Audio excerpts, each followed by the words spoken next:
Le projet du budget de la RDC exercice 2020 pèse désormais 10 milliards de dollars américains. Le membre du gouvernement de la République réuni en 5e conseil des ministres sous la présidence du chef de l'État, Félix Antoine Tshisekedi Tshilombo, en ont décidé ainsi. Des nouvelles stratégies sont à peaufiner pour permettre aux régies financières congolaises de mobiliser davantage les recettes publiques susceptibles de répondre aux attentes non seulement de l'État, mais aussi et surtout du peuple congolais. Une importante équipe de l'autorité de régulation et de contrôle des assurances ARCA, conduite par le directeur général ad intérim Alain Kanyinda, était à Lubumbashi dans le Haut-Katanga pour une grande campagne de sensibilisation et de vulgarisation du code des assurances. Durant une semaine, Alain Kanyinda a vulgarisé les nouvelles dispositions légales en matière des assurances et a confirmé la fin du monopole de la Société nationale d'assurance tout en précisant que le marché des assurances est ouvert à tout potentiel investisseur dans ce secteur porteur de croissance. Fiscalité et développement, c'est parti dans une présentation de Didi Mavambu, Nombo, Lopepe, Frédéric. Agence Galaxy Media, la passion de développer la RDC. Bienvenue à cette nouvelle édition du magazine Fiscalité et Développement, la grand-messe des finances publiques, dossiers économiques et questions de développement en République démocratique du Congo. Le projet de budget de la RDC exercice 2020 n'est plus de 7 milliards de dollars américains. Le membre du gouvernement de la République réuni en 5e conseil de ministres vendredi 11 octobre dernier à l'hôtel du gouvernement sous la présidence du chef de l'État, Félix Antoine Tshisekedi Tshilombo, ont décidé d'arrêter le projet de budget 2020 à 10 milliards de dollars américains. Les dispositions seront mises sur pied afin de permettre aux régies financières congolaises de mobiliser davantage de recettes publiques. Mais pour ce faire, il faut que les chaînes de la recette et de la dépense publique soient scrupuleusement respectées. Après avoir expliqué comment fonctionne la chaîne de la recette publique en RDC la semaine passée, votre magazine Fiscalité et Développement se propose comme promis de vous expliquer aujourd'hui le fonctionnement de la chaîne de la dépense publique. C'est dans cet élément préparé par Jérôme Sekana. Pene Papa. Elle existe formellement depuis 2004. Elle est informatisée et sécurisée à outrance. Elle constitue même le passage obligé de tout paiement des dépenses publiques et gouvernementales en République démocratique du Congo. Elle comprend 4 phases, à savoir l'engagement, la liquidation, l'ordonnancement et les paiements. La chaîne de la dépense publique a comme principal soubassement le budget de l'État. Celui-ci est préparé en équilibre, en recettes comme en dépenses, par le gouvernement central et ses services. Une fois voté au Parlement et promulgué par le président de la République, le budget national devient une loi qui s'exécute entièrement dans la chaîne de la dépense publique et ce, conformément aux vœux du législateur qui en est l'autorité budgétaire par excellence. Juste après la promulgation, le ministère du Budget prépare le plan d'engagement budgétaire trimestriel, PEPT en sigle. Celui des Finances prépare pour sa part le plan des trésoreries, PT en sigle. Ces deux instruments de gestion des finances publiques sont configurés dans la chaîne de la dépense au lendemain de la promulgation du budget national par le chef de l'État. Ainsi, la première phase qui porte sur l'engagement de la dépense peut être activée au niveau de chaque institution, ministère sectoriel ou service public qui est détenteur d'une ligne de crédit dans le budget promulgué. 2 fonctionnaires, experts du ministère du Budget, sont d'office affectés à chaque institution, ministère ou service public. Il s'agit d'un sous-gestionnaire des crédits et d'un contrôleur du budget.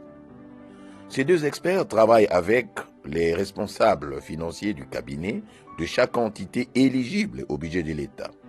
Ils aident à préparer et contrôler la nature de la dépense et surtout la procédure que doivent suivre les documents d'engagement de la dépense publique et ce, à la demande de l'autorité compétente.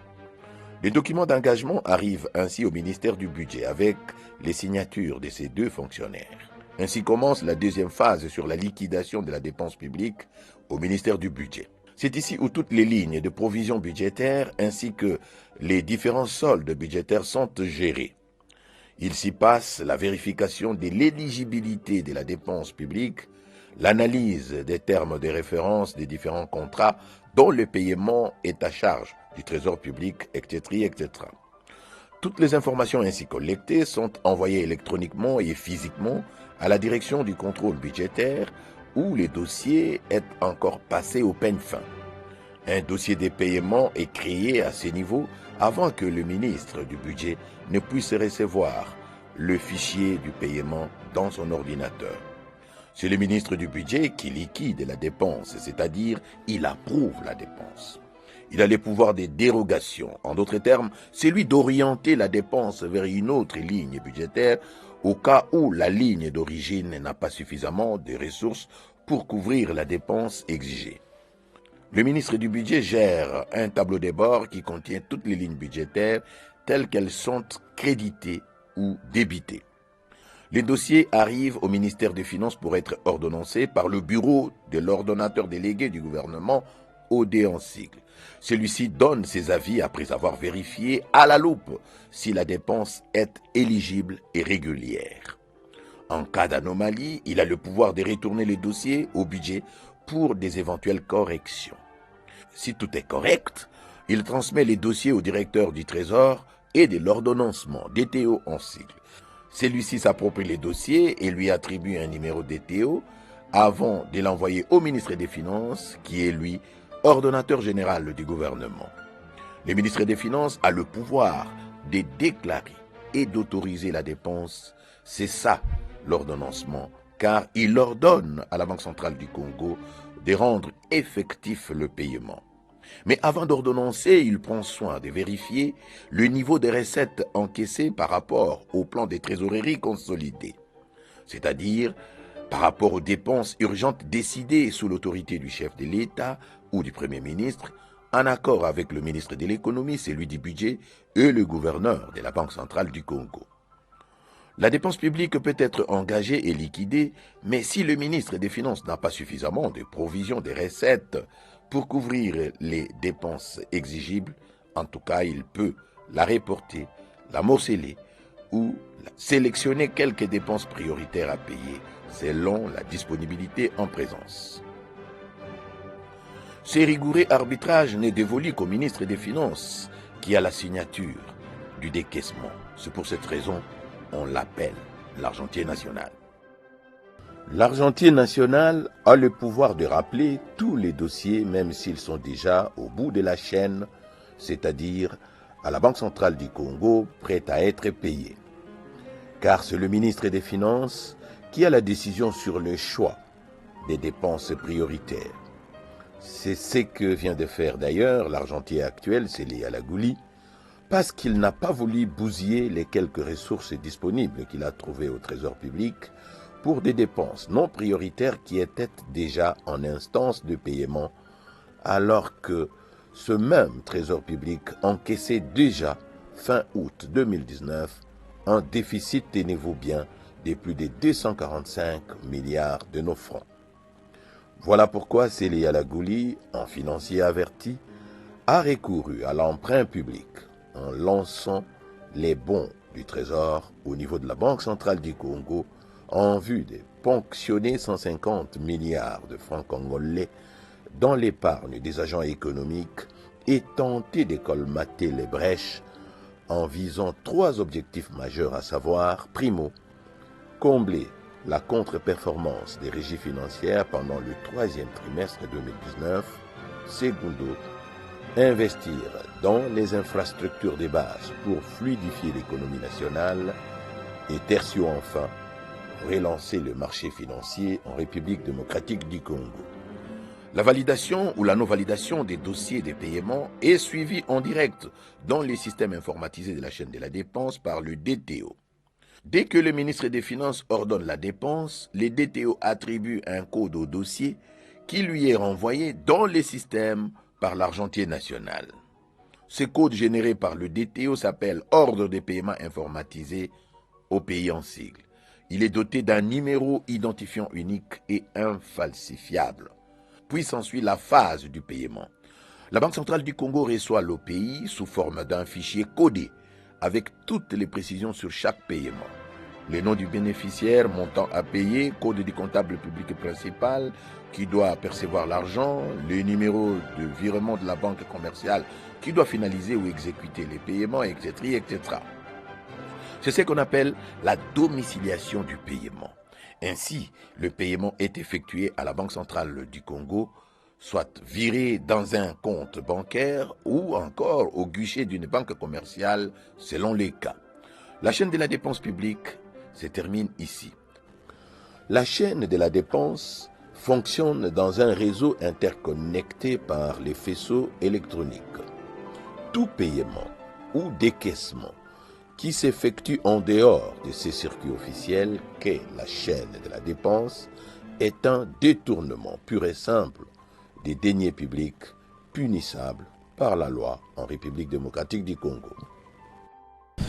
Le ministre des Finances, José Sele Yalagouli, a quitté Kinshasa dans la soirée du vendredi 11 octobre dernier pour Washington DC aux États-Unis d'Amérique. L'argenté national est allé participer aux assemblées annuelles du Fonds monétaire international FMI et de la Banque mondiale du 14 au 19 octobre 2019. Au cours de ces importantes assises, José Sele Yalagouli prendra langue avec le FMI en vue de discuter des conditions d'un programme formel au milieu de l'année 2020.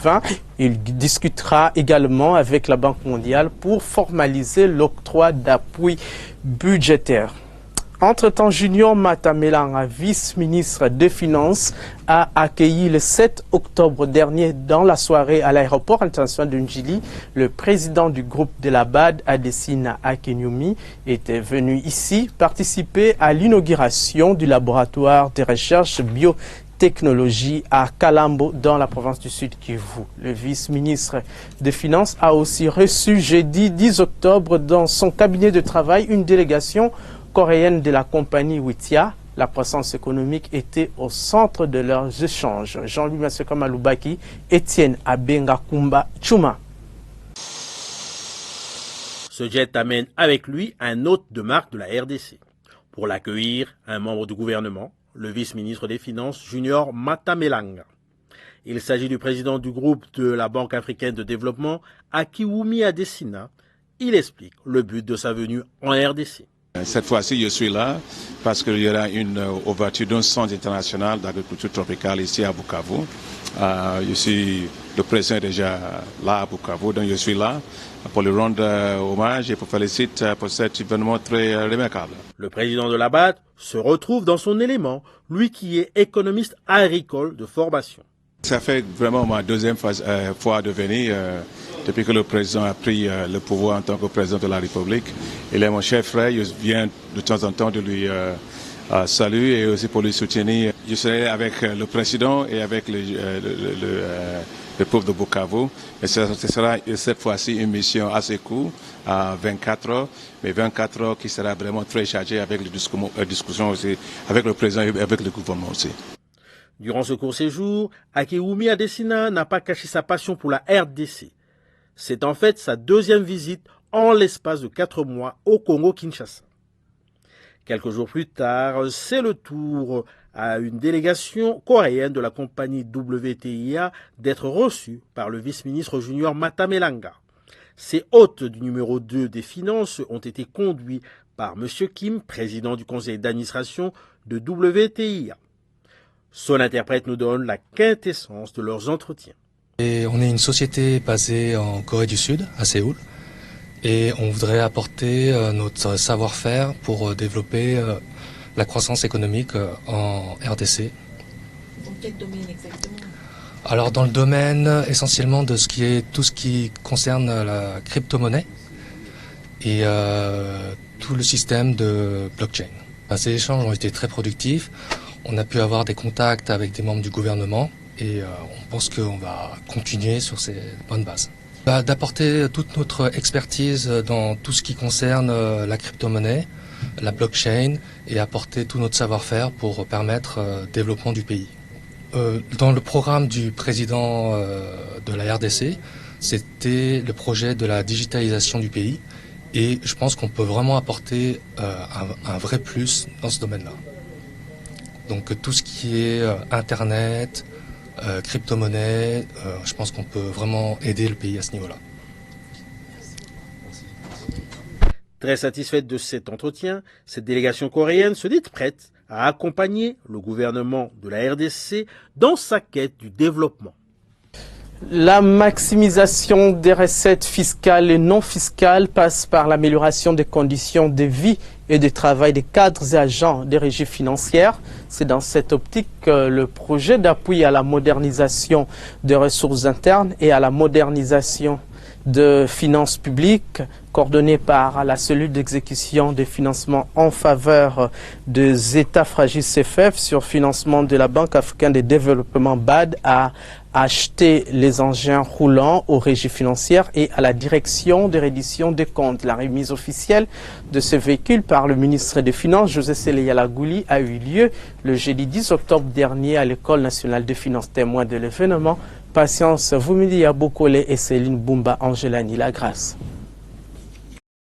Voici les 19 véhicules acquis grâce au financement de la Banque africaine de développement BAD à travers le projet d'appui à la modernisation des ressources internes et à la modernisation des finances publiques PAMRIP-FP, coordonné par la cellule d'exécution des financements en faveur des États fragiles CFF. Bénéficiaires de ces engins roulants, la DGI, la DGRAD et la direction des redditions des comptes. Cette acquisition rentre dans le cadre de la composante 2 de ce projet, relative au renforcement des capacités des structures de mobilisation des ressources et de contrôle des finances publiques. Elle vise l'amélioration de la mobilisation des ressources internes par le renforcement des administrations financières en charge de la mobilisation des recettes fiscales et non fiscales. La répartition des matériels roulants qui seront remis ce jour par votre Excellence se compose de la manière suivante.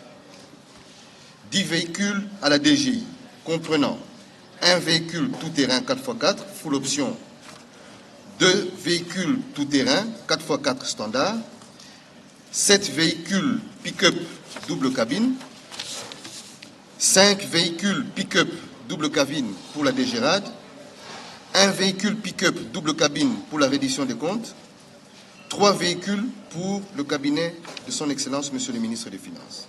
La mobilisation des recettes est l'un des chevals de bataille de l'argentier national José Sele Yalagouli. Il a remercié la Banque africaine de développement pour son geste combien louable qui va aider le gouvernement à faire face aux nombreux défis liés au développement du pays. Les régies financières, spécifiquement parlant, mais l'administration des finances en général, devrait être l'épine dorsale de l'attention de l'ensemble des services publics, sinon du pays, parce que c'est de là que découlent les ressources nécessaires pour faire face au programme de développement de notre pays.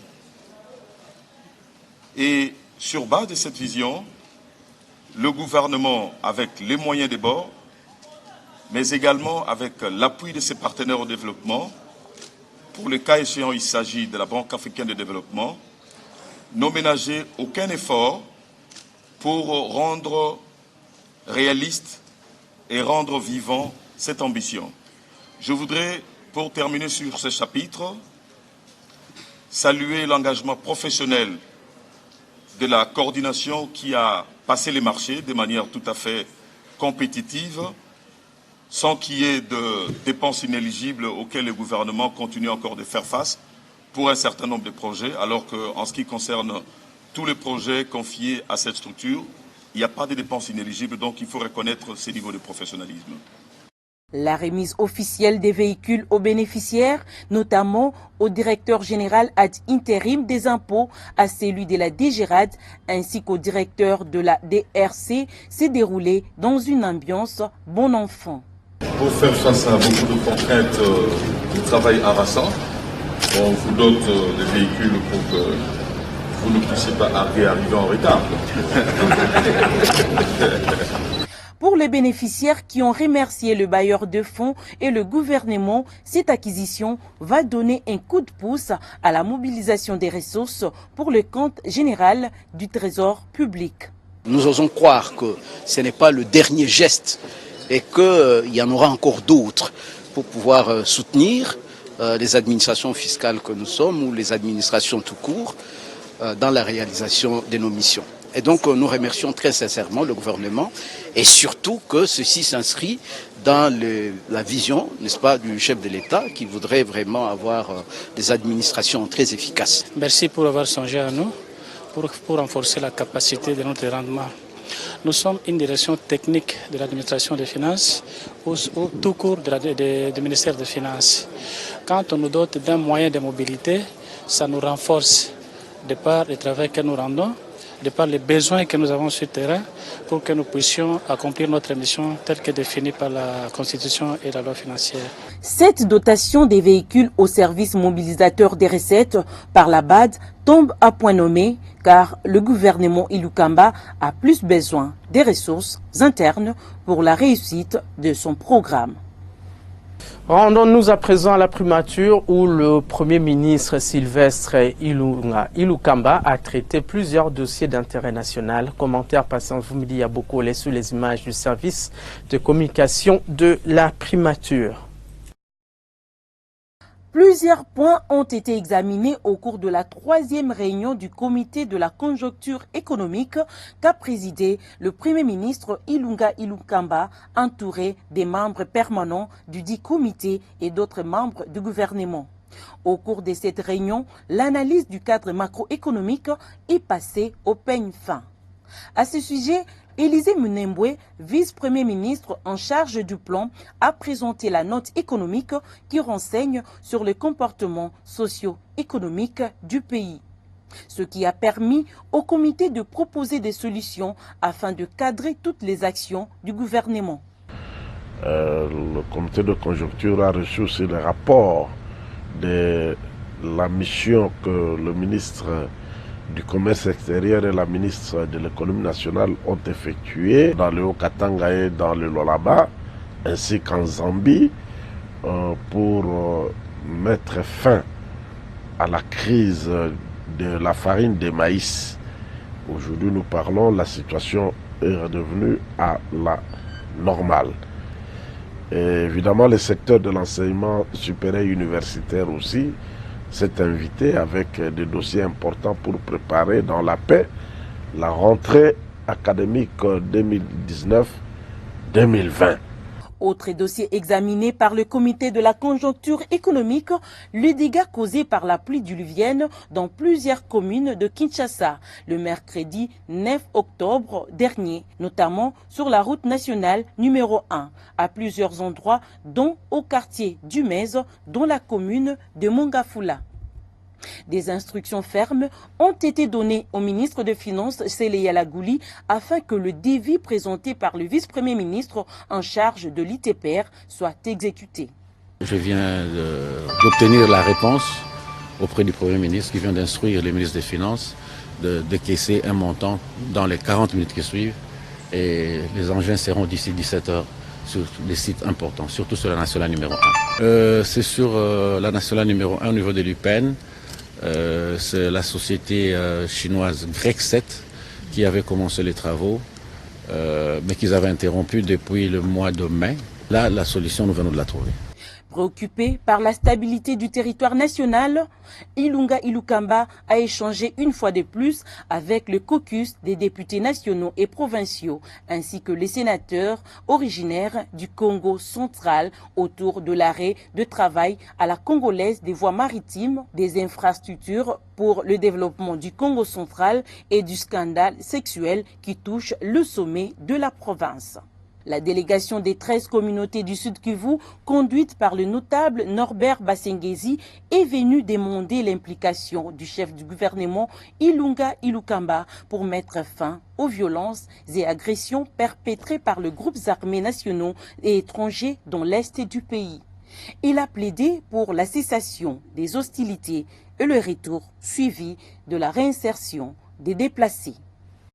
Dans le cadre de la grande campagne de sensibilisation et vulgarisation du Code des assurances, une importante équipe de l'autorité de régulation et de contrôle des assurances ARCA a passé une semaine d'intenses travaux dans le Haut-Katanga, informé sur la fin du monopole de la Société nationale d'assurance. Alain Kaninda a ainsi vulgarisé les nouvelles dispositions légales en matière d'assurance ouvertes à tous, invitant par cette occasion ses interlocuteurs à profiter des avantages du Code des assurances par l'observance de la loi. Les explications de notre correspondant à Lubumbashi, Lambert Yuma Ramazani. Dimanche 6 octobre, Alain Kaninda arrive à Lubumbashi en début de soirée et tout de suite, une conférence de presse se tient à l'hôtel Pullman Grand Caravia. Devant les chevaliers du micro et de la plume, le directeur général de l'autorité des régulations et du contrôle des assurances fixe l'opinion katangaise sur sa mission. Notre venue ici dans le Grand Katanga, nous avons décidé de commencer par cette grande province qui tire notre économie pour pouvoir prioritairement commencer notre travail de vulgarisation et de sensibilisation. Et c'est parti pour une semaine de campagne de vulgarisation que l'autorité des assurances en RDC déclenche par une visite de courtoisie et d'information au gouvernorat de province. En l'absence du gouverneur en mission de service, c'est le vice-gouverneur du Haut-Katanga qui reçoit le DGD l'ARCA, accompagné d'une forte délégation, dont son directeur des régulations et de contrôle. Cette visite avait un double sens. Premièrement, c'était de pouvoir expliquer à l'autorité la portée de ce changement majeur, de cette réforme qui est la libéralisation des assurances, en lui expliquant qu'aujourd'hui c'est un secteur qui est ouvert avec plusieurs acteurs qui y travaillent et que la loi oblige tous les opérateurs économiques à prendre leurs assurances localement au niveau de la République démocratique du Congo. D'une part, et également, naturellement, c'était pour présenter nos civilités, comme nous sommes ici au niveau de la province, et expliquer l'importance d'avoir cette collaboration avec le gouvernorat pour nous accompagner dans les différents travaux que nous aurons à faire localement ainsi que les contrôles pour le secteur des assurances. Un kit est remis à l'autorité provinciale du Haut-Katanga. Dans cette trousse sont répertoriées les brochures reprenant les instruments juridiques faisant la force de l'ARCA. Ce geste et ces échanges sur l'application du Code des assurances, le DG de l'ARCA les reprendra avec toutes les autorités judiciaires directement concernées en province. Et là, c'est au palais de justice de Lubumbashi. Le premier président de la cour d'appel de Lubumbashi d'une part, le procureur général près cette même cour d'autre part, tous ont reçu le patron national des assureurs. L'autorité judiciaire est une autorité qui est cruciale, qui est centrale dans toutes les activités que nous aurons à mener. Nous sommes venus pour échanger avec le premier président de la cour d'appel pour d'abord lui présenter nos civilités, mais aussi l'informer sur toutes les activités que nous réalisons sur le terrain. Vraiment, comme lui-même l'a indiqué, le procureur général est quasi son jumeau et c'est lui qui est le patron du parquet au niveau de la grande province du Katanga. Donc nous avions discuté avec lui pour lui expliquer la démarche dans laquelle nous étions, de sensibiliser d'abord les opérateurs par rapport au prescrit de la loi et de l'obligation que ces différents acteurs ont en respectant le principe de prendre des assurances uniquement en République démocratique du Congo. Donc il a apprécié la démarche qui est celle de la sensibilisation afin que lorsque le parquet devra se mettre en marche pour vérifier le respect de la loi, que personne ne prétend n'avoir jamais été informé. La force revenant à la loi qui doit s'appliquer à tous, le commissaire provincial de la police nationale dans la province du Haut-Katanga a été suffisamment éclairé. Malheur donc à celui qui marchera à l'encontre de la loi. Mais que dit le Code des assurances et surtout, qui est habilité à opérer dans ce secteur et comment s'y prendre dans cette province essentiellement minière? C'est le sujet abordé au cours d'une grande conférence tenue le mercredi 9 octobre dans le chapiteau du Pullman Hotel Grand Caravia, en collaboration avec l'agence Kaplan, partenaire de taille pour ARCA, et ce, en présence du vice-gouverneur du Haut-Katanga. Les discours, exposés, les projections vidéo ainsi que les jeux de questions et réponses ont permis aux conférenciers de s'imprégner de la question des assurances. D'aucuns se souviendront que déjà à l'époque, je faisais la promotion du Code des assurances, mettant l'accent sur l'agrément futur de nouvelles compagnies d'assurance pour une offre plus grande et plus diversifiée. Permettez-moi ici d'adresser mes vifs remerciements au président de la République, chef de l'État, son Excellence M. Félix Antoine Tshisekedi Tshilombo, qui au lendemain de sa prise de fonction s'est intéressé au secteur des assurances et nous a encouragés à matérialiser rapidement la libéralisation du secteur des assurances par l'ouverture du marché avec des nouveaux opérateurs. Cet objectif a été atteint avec les agréments et les autorisations qui ont été octroyés par l'ARCA fin mars 2019. Contre le paiement d'une prime, vous serez couvert et rapidement indemnisé en cas de sinistre comme cela se fait partout ailleurs dans le monde.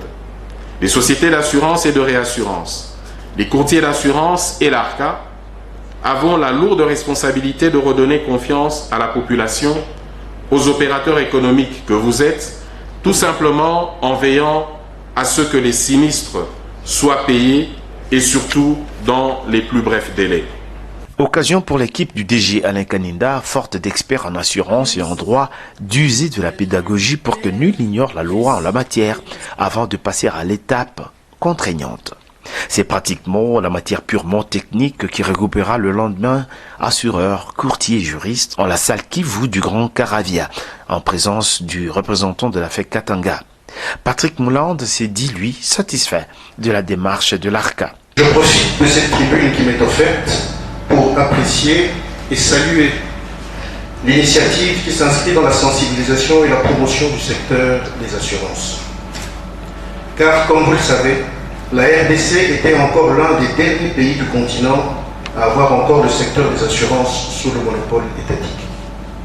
Mais puisque certaines dispositions du Code concernent l'assurance obligatoire à l'importation, une rencontre avec les directeurs provinciaux de la douane, de l'office de contrôle ainsi que celui du fret multimodal s'est tenue au siège de l'Eujofrem Katanga.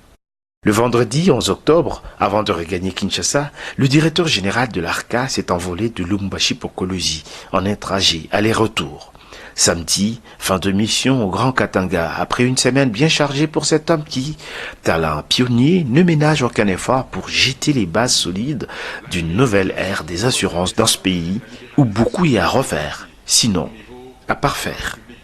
Autre chose à présent, après que le président de la République, Félix-Antoine Tshisekedi Tshilombo, ait inauguré la station de l'Institut international d'agriculture tropicale, ITA, à Kalambo, dans le Sud Kivu, le directeur général du Fonds de promotion de l'industrie, Patrice Kitebikibol-Mvoul, s'est dit honoré par la matérialisation de ce centre de recherche agronomique en RDC, car le FPI collabore déjà avec l'ITA dans le développement du projet pilote d'aquaculture en cage sur le lac Kivu qui enregistre des avancées très significatives. Le patron du FPI a rencontré le directeur général de cette station de recherche agronomique pour faire le point sur ces partenariats. Regardez. Après l'inauguration de la station de l'Institut international d'agriculture tropicale IITA Kalambo dans le Sud Kivu, baptisé Campus de recherche IITA, président Olusegun Obasanjo, une infrastructure inaugurée par le chef de l'État Félix-Antoine Tshisekedi Tshilombo, le Fonds de promotion de l'industrie FPI qui collabore déjà avec l'IITA, notamment par le développement d'un projet pilote d'aquaculture en cage sur le lac Kivu, s'est dit honoré par la concrétisation de cette station de recherche agronomique en République démocratique du Congo. Le directeur général du FPI, Patrice Kitebi, et celui de l'IITA, Emmanuel Nterania Sanginga, ont fait le point de ce partenariat interinstitutionnel. Depuis juillet 2019, le FPI et l'IITA ont signé un contrat de subvention pour le démarrage du projet d'aquaculture en cage sur le lac Kivu. Cette descente du directeur général du FPI, Patrice Kitebi, à la station de recherche agronomique de l'IITA Kalambo marque un pas de plus dans la matérialisation de ce projet d'aquaculture en cage dans le lac Kivu.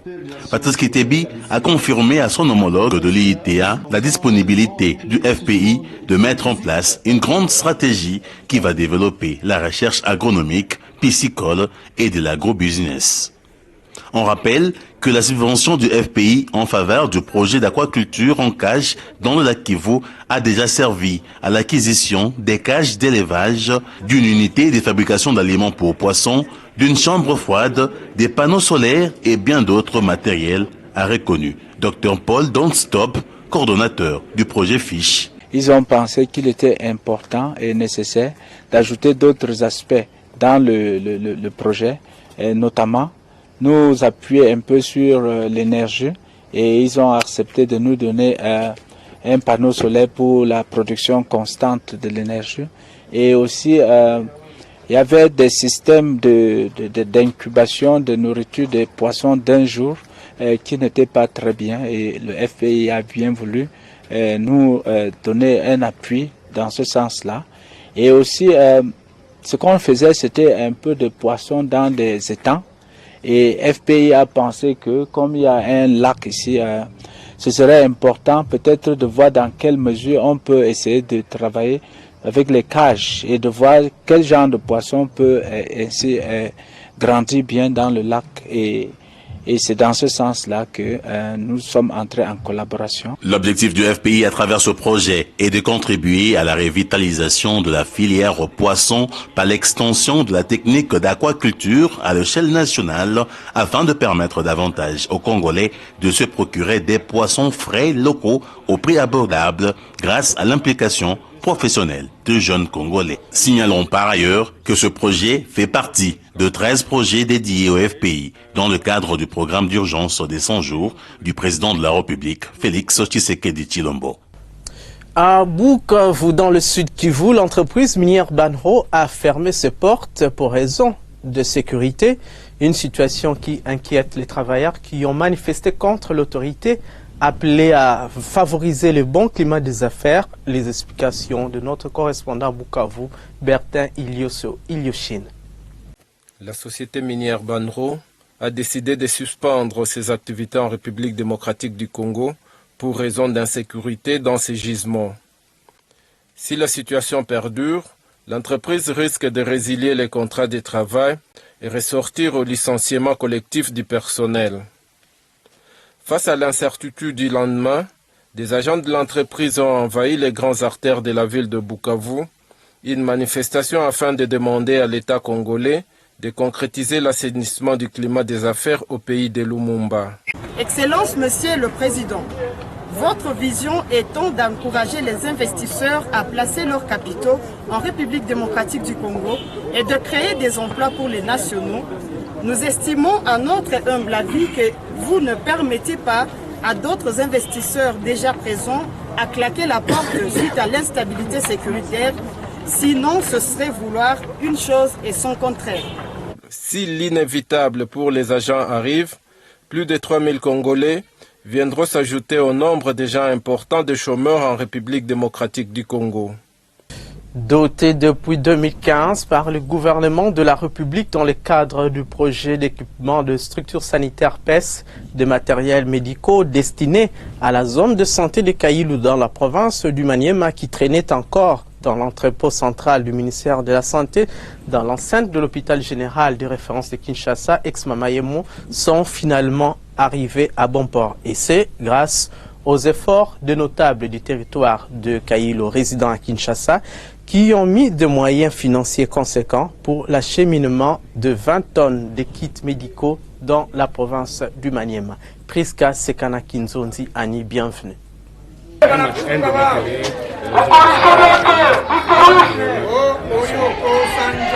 Merci, Monsieur Son Excellence, de pouvoir nous doter ces matériels dans les cadres sanitaires des centres de santé de référence de Katako.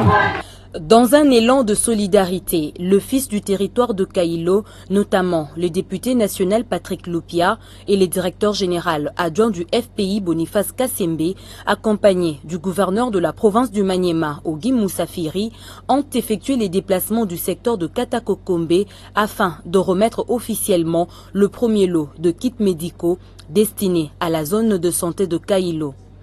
Au total, 20 tonnes de matériel d'une valeur de 460 000 $ américains ont été remises à l'hôpital de référence de Katakokombe, constitué essentiellement de 80 lits d'hospitalisation, de l'échographie, de la radiologie, des congélateurs solaires, des tables d'accouchement, d'un groupe électrogène de 25 kVA, des chaises roulantes, des tables de soins pour nourrissons, des consommables et les autres. Ces dignes fils du terroir se sont mobilisés comme un seul homme en vue de contribuer un tant soit peu à l'amélioration de la qualité de soins de santé des habitants du Maniema en général et du territoire de Kailo en particulier. nous tenons de bien garder et gérer avec l'aide de la population le matériel des soins dotés au niveau de notre centre de santé de référence de Katako. Nous disons merci. 5 ans après son acquisition auprès du gouvernement central dans le cadre du projet d'équipement de structures sanitaires PES, ces lots de kits médicaux arrivent enfin à destination. Pour la petite histoire, ces matériels médicaux sont restés cloués dans l'entrepôt central dans l'enceinte de l'hôpital général de référence de Kinshasa, ex-Mamayemo. N'eût été la volonté, la détermination et la solidarité de fils de Kailo, ces matériels médicaux seraient encore à Kinshasa. Une situation qui vient reconforter les notables de cette contrée qui appellent la population à plus de responsabilité dans la gestion de ces kits médicaux. Bangengele oye! Baba! Ninapika aksanti sana kwa kuona jinsi mnatupokea leo hapa. Kama unaona inafanyiwa hii yote hii hapa ni sababu ya mapendo ambayo tuko nayo juu ya teritwari ya Kailo. Basi tundanulomba hivi muichunge vizuri. Mtu asiibe. Basi tuendelee kuungana mikono na tuchunge teritwari yetu na mabitu yote ambayo tunaendelea kupata kutoka kwa gouvernement yetu central. Kailo est le deuxième territoire de la province du Maniema en termes de superficie, mais dépourvu d'importantes infrastructures sociales de base. Par ces gestes honorifiques du gouvernement congolais, on espère que dans la prochaine dotation, la population de Kumbabasoko, un regroupement enclavé de ces territoires, ne sera pas oubliée. XDZOsoft, c'est le logiciel innovant, intelligent, made in DRC, mis sur pied pour une prise en charge sans faille de votre comptabilité en mode OADA. Regardez.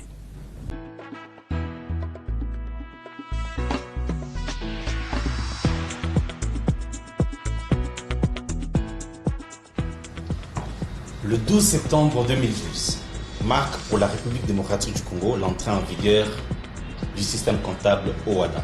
Et comme vous le savez, le passage d'un système à un autre n'est jamais aisé. Pour faciliter la tâche et accompagner les entreprises congolaises à faire face à cette migration, un groupe d'experts congolais, avec l'appui des experts européens, justifiant de plusieurs années d'expérience dans la conception et la commercialisation des logiciels de gestion, s'est réuni à une société de droit congolais dénommée LogicoAda RDC SARL, qui a mis sur le marché XDZOsoft, un logiciel de gestion intégré conforme au plan comptable OADA révisé. Ces logiciels purement congolais offrent plusieurs avantages, parmi lesquels la possibilité d'embarquer n'importe quel plan comptable, la tenue de la comptabilité générale en multimonnaie, en full OADA révisé, en full G7 utilisé par le secteur bancaire, en full PCCI utilisé par le secteur de microfinance. L'adaptation aisée au profil de chaque entreprise, la flexibilité du système par rapport aux exigences des utilisateurs, la réflexion contre les imputations comptables erronées, la production en temps réel des rapports dont les bilans, le compte des résultats, les tableaux des flux de trésorerie et le rapport des stocks, la permanence d'un support technique local assuré et en option, la gestion de la production. Ces logiciels modulaires comprennent la gestion du budget, la gestion de la trésorerie et des consignations, la gestion commerciale et des stocks, la gestion des immobilisations avec des écritures de réévaluation programmées, la gestion des ressources humaines, le basculement vers n'importe quel système comptable. Il peut être installé et utilisé en un jour, et ce, sans être un comptable expérimenté. LogicoAda propose également sur le marché un autre logiciel dénommé Comptabilité minimum des trésoreries, CMT en cycle, développé en harmonie avec les systèmes minimaux des trésoreries destinés aux petites entreprises. Alors, n'hésitez pas de nous visiter au 8e étage de l'immeuble Voulambo ex-Shell sur le boulevard du 30 juin dans la commune de la Gombe, ou de nous contacter au numéro 084 05 999 99, ou pour d'autres informations utiles, de consulter notre site web www.logicowada.com ou de nous écrire à sales@logicowada.com.